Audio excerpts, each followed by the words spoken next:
welcome to this live stream of today's public meeting, brought to you by Downtown Grand Rapids, Inc. Please stay tuned, and we'll see you shortly.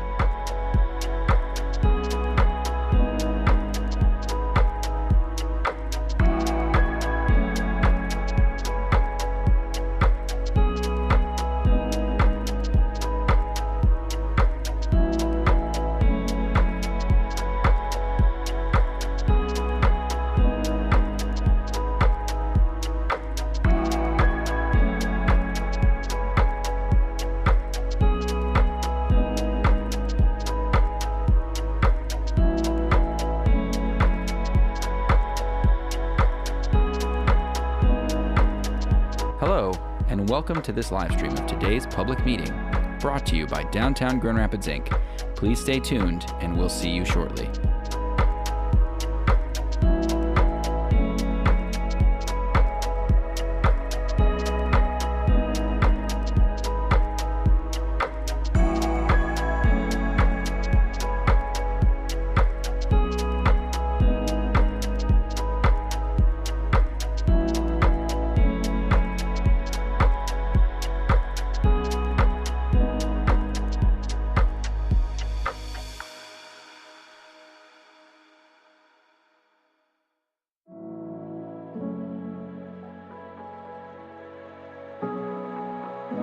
Hello, and welcome to this live stream of today's public meeting, brought to you by Downtown Grand Rapids, Inc.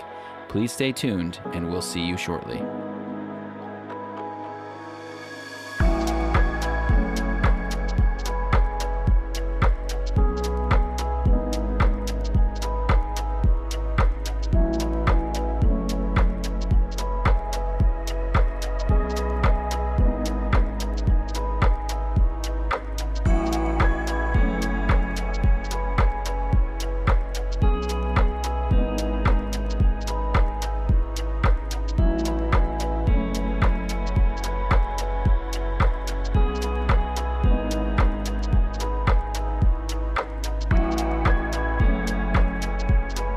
Hello, and welcome to this live stream of today's public meeting, brought to you by Downtown Grand Rapids, Inc. Please stay tuned, and we'll see you shortly.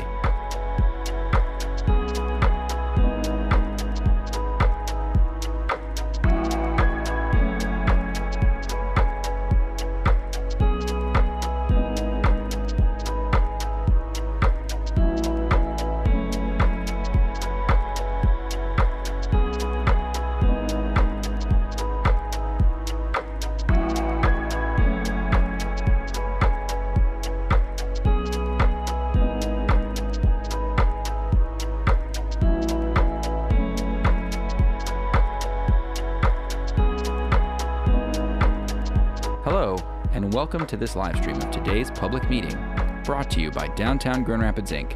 Please stay tuned, and we'll see you shortly.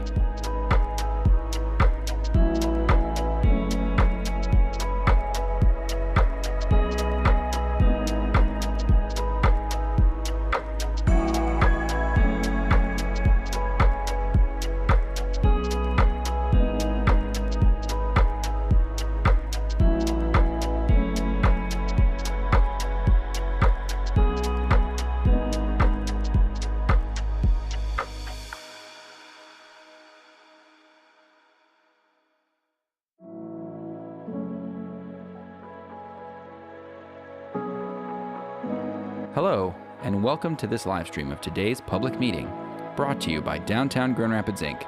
Please stay tuned, and we'll see you shortly.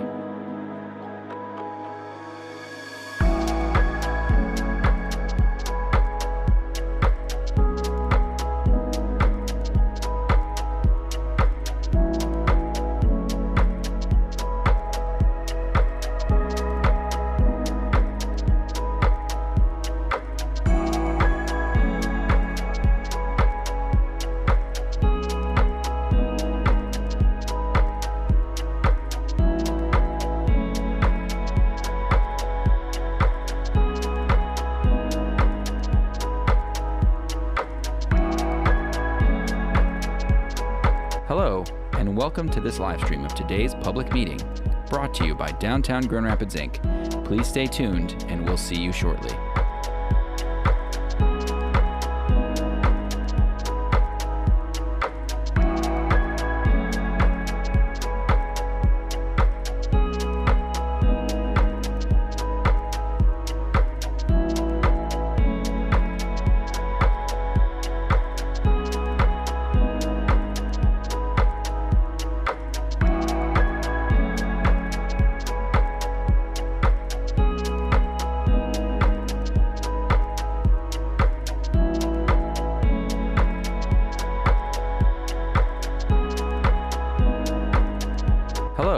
and welcome to this live stream of today's public meeting, brought to you by Downtown Grand Rapids, Inc. Please stay tuned, and we'll see you shortly.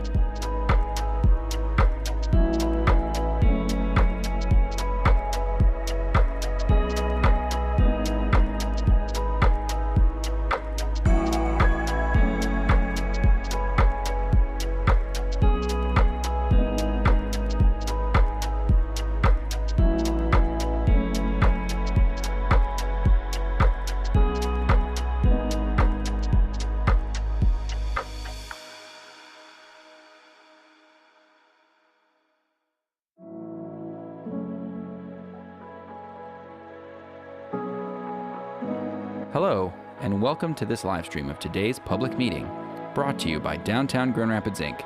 Please stay tuned, and we'll see you shortly.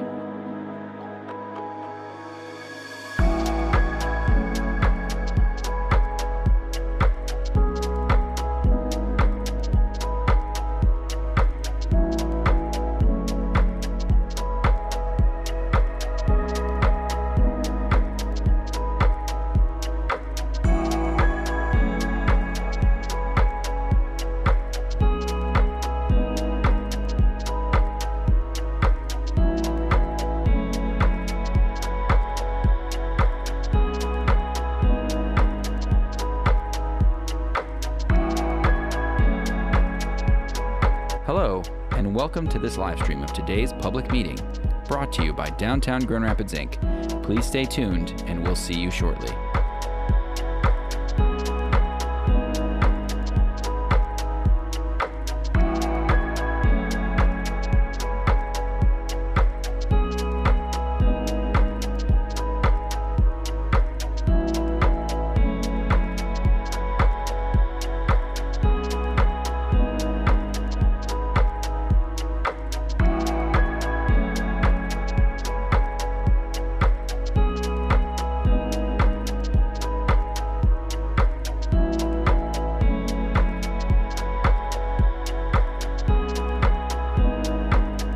Hello, and welcome to this live stream of today's public meeting, brought to you by Downtown Grand Rapids, Inc.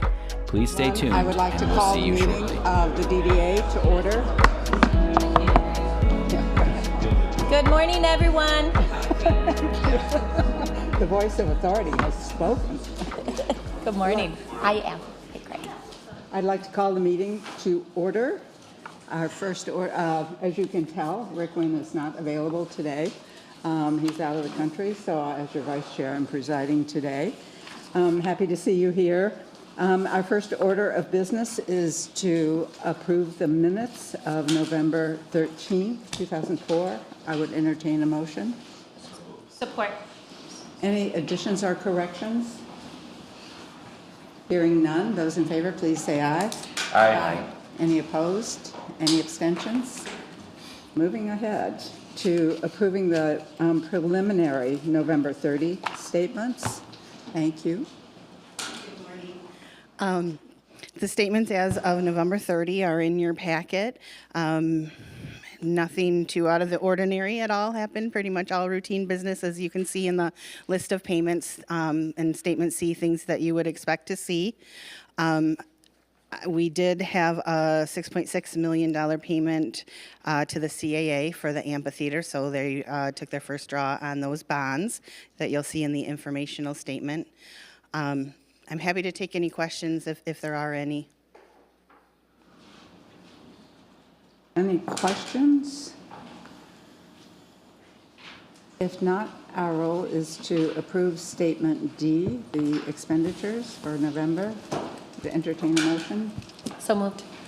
Support. Any additions or corrections or questions on this item? Those in favor, please say aye. Aye. Any opposed?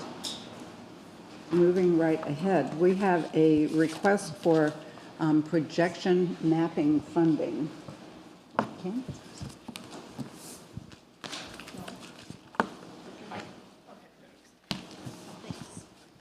Morning. Yes, so projection mapping request, Bill, if you don't mind. So we're working on a project. This is something I've been like dreaming of for 7 years now, and it's finally hopefully coming to fruition. So we're calling this the Grand Rapidians Motu Viget.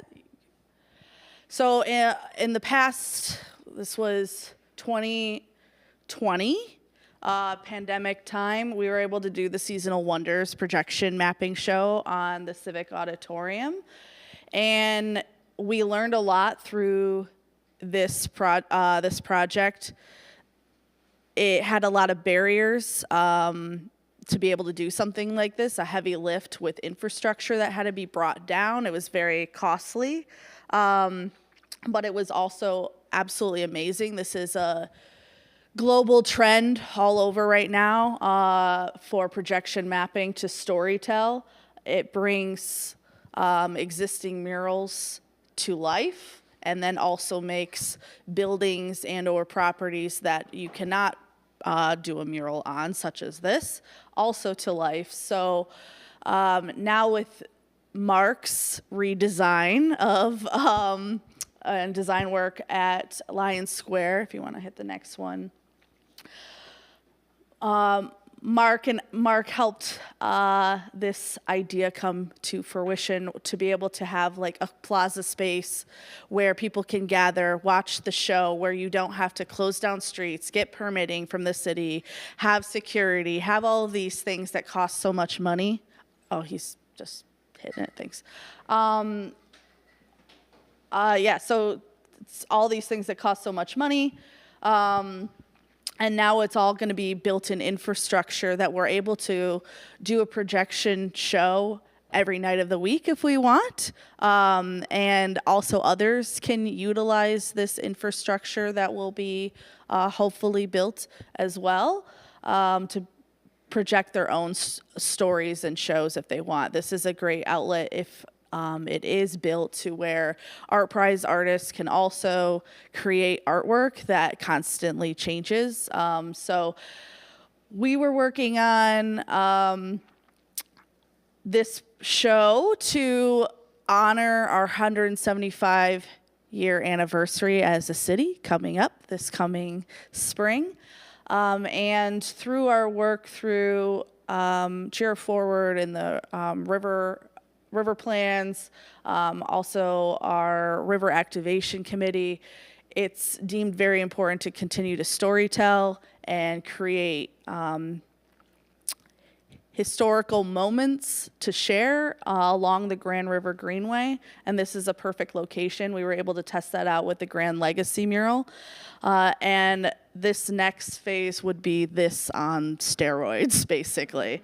So we put out an RFP that was open to all Michigan motion graphics illustrators, artists throughout the state of Michigan to help us storytell. We created a committee, a subcommittee to help us pick or go through the RFPs and pick an artist that's going to help us represent our city and this story.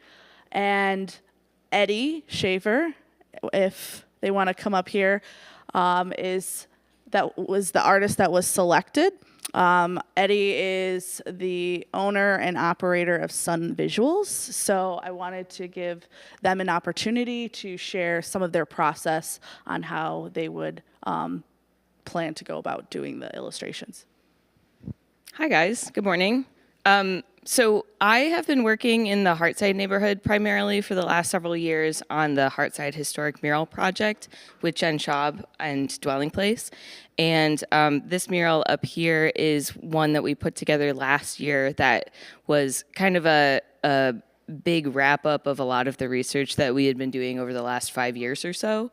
So the theme of this mural was transportation in Grand Rapids, which was broad enough to tell a story that was pretty all-encompassing of the history of the Hartside neighborhood. I don't want to say all-encompassing, but at least like we hit a lot of the big points. And so through that project, we did a lot of digging with the library and the public museum to pull out some of these stories, either ones that are well known or have been sort of forgotten to history, and made this chronological mural from all the way back with the Hopewell people in like 2000 BC to the Anishinaabe people, and then going through like industry and how technology has changed the landscape of the city over time, all the way up to the present day with the highways and urban renewal and the impact that that has had on the Hartside neighborhood as well. So when Kim and I started talking about doing this projection show, we're basically like, let's take all this research that we already have and expand it out to Grand Rapids and even the region, so Michigan and West Michigan as a whole, to tell a story that is kind of even longer than this, where we'd like to go all the way back to like geologic time and how the lakes were formed, and you know, the Petoskey stones and all of the weird fish that we had swimming around in there, and then move all the way up chronologically through different points of Grand Rapids being founded and the islands in the river. And with this format of the show, we're able to cover a lot more ground than even like this mural is a large mural and we packed a lot in there, but even this would be kind of like beefed up by 20 times, I'd say, with the projection show, and just how many things we're able to cover in depth through that. Does anyone have any questions for Eddie on process? So basically, this is a good example of how we can do scenes and then imagine this coming to life and this coming into motion is how these works. But basically, we want to tell the story of how Grand Rapids came to be. And Grand Rapids didn't come to be without a lot of like heartache that has happened through our community and the state, a lot of war through Civil War, Revolutionary War.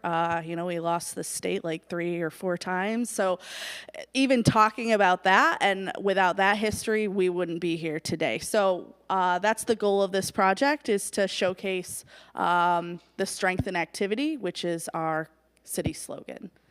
And by doing this projection, RFP, we were already acknowledged by the Smithsonian Magazine for our efforts in doing this type of work, which is very unique. So that was a really honorable thing to see us recognize Little Grand Rapids being recognized for something so great. Yes, awesome. Little awesome Grand Rapids. Thank you, Mayor Bliss. There we go. So Eddie will start with research with myself. Eddie will then move to illustration. And then they will work with another local firm, Drop Studios, to make this into motion graphics, who will then work with Live Space, who we've already paid in the past to do the projection mapping work. So that's already done and paid for the most part. They just have to go in and tweak things, which is really awesome. That's the large expense. So then we'll be able to have a ribbon cutting, I'm hoping in August, once Lions Square is officially done, then July, August, that's a moving target. So we'll be prepared and ready for that, and then be able to start doing public showings. And we're hoping for at minimum 3 times a week and multiple shows throughout the night. So it would be anywhere from a 15 to 25-minute show. And happy to answer any questions that you may have, but we have a request before you not to exceed $80,000 to help support all of our artists that are involved in this. Any questions, Hal? Yeah, so this show could be, as you said, done every day if you wanted to. Absolutely. Okay. Yeah, so we'll just have to work really closely with DeVos Place on their programmings and shows, but we work very closely with Eddie Tadlock on a regular, so we're able to do that. But we're still able to show the shows even if they do have multiple shows going on at DeVos Place as well, and the cars will still not impact the show. I have to say, this is an amazing undertaking. It's really cool. Thank you. Our local historian. Rump historian, I think they call me, but something like that. Any other questions or comments? Kim, you said 80,000. It says 85,000 in the packet. Is that? Sorry, 85,000? I'm sorry, Okay. 85,000. Well, heck, I'll move it. I'll support. We have a motion and support for this to approve the expenditure of up to $85,000 for this public space activation. Looks very exciting.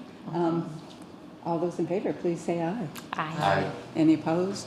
Any abstentions? Nay. Good work. Yeah. Thank you. And I love the mural, by the way. It's one of my favorites in the city. It's awesome.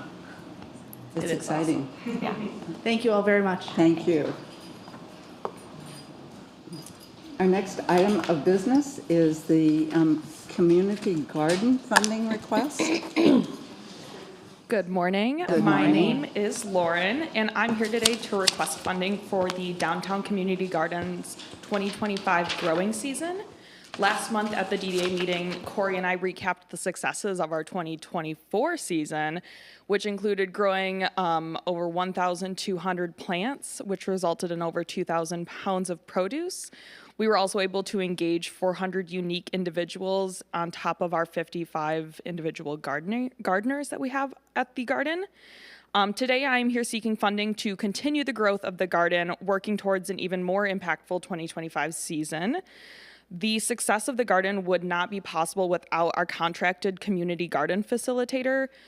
In October, DGRI staff issued an RFQ seeking qualified proposals for the 2025 contract.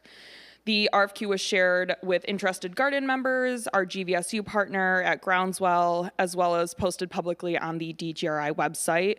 We only received one proposal from Jade Rabbit, who also held the contract in 2024. So Jade Rabbit will be contracted to lead our monthly workshops, weekly garden gatherings, and facilitate ongoing garden coordination.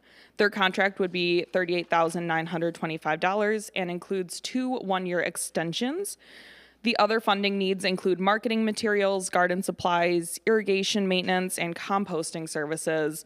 The funding would come from a combination of Goal 2 and Goal 5 budgets. And so the official ask today is for a not to exceed amount of $56,250, which includes a 10% contingency to support the Downtown Community Garden Project in 2025. And I can answer any questions anyone will have. Questions? So we want to keep growing, right? Even more so, yes. Yeah. Spring. I would entertain a motion. So moved. Support. Awesome. Been Thank you, moved and guys. supported. Any further discussion or questions? Those in favor, please say aye. Aye. Any opposed? Any abstentions? Good. Thank you very much. Thank you. Thanks, Lauren. Executive Director's Report. Mr. Kelly. Yeah, I didn't have a lot for this morning. I wanted to mention 2 things. One, World of Winter is going to be starting up January 10th. We're all going to meet again January 8th, so we'll give you another reminder at that point, but make sure you have all those major events on your calendar. And then we have a nice gift, a lovely gift for member Seeger. She submitted her resignation letter this week, so she will no longer be serving, but we thank her for all of her good work. She was on the DDA board for just over 10 years, so she was involved in a lot of important conversations, really helped to kind of usher through a lot of the growth that we've seen here. So we thank her. We'll be getting her this gift, probably taking her out for a nice glass of wine over the holidays. So just wanted to offer that, and yeah, those were my 2 updates. Thank you very much. Can I add to that? Of course. So just to let everyone know, I had a really good conversation with Diana as she ends her time on this board, and I thanked her for all of her incredible work, and not just around this table, but we know that Diana has served on a whole host of boards throughout her entire career, in addition to leading the Community Foundation. So I relayed all of our thanks for her service, and I'm sorry she's not able to be here today to hear us put her on the hot seat and Right. give her accolades. We'll send her the recording. I know that she's uncomfortable with that anyway, but I do want to say on the record how much I've appreciated her and serving with her. Thank you. Any other comments or questions for our executive director? If not, the floor is open for public comment at this time. Any public comment? Seeing none, Madam Chair, I move that the board meet in closed session under Section 81H of the Open Meetings Act to consider material exempt from discussion or disclosure by state or federal statute, meaning a written revoking. is there support for that motion? Support. All those in favor, please say aye. We need to do a roll Sorry. roll It's a call. roll vote. I'm sorry, roll call vote. Mayor Bliss, Yes. Member McNeil, Yes. Member Vanderberg, Yes. and Vice Chair Dunn. Yes.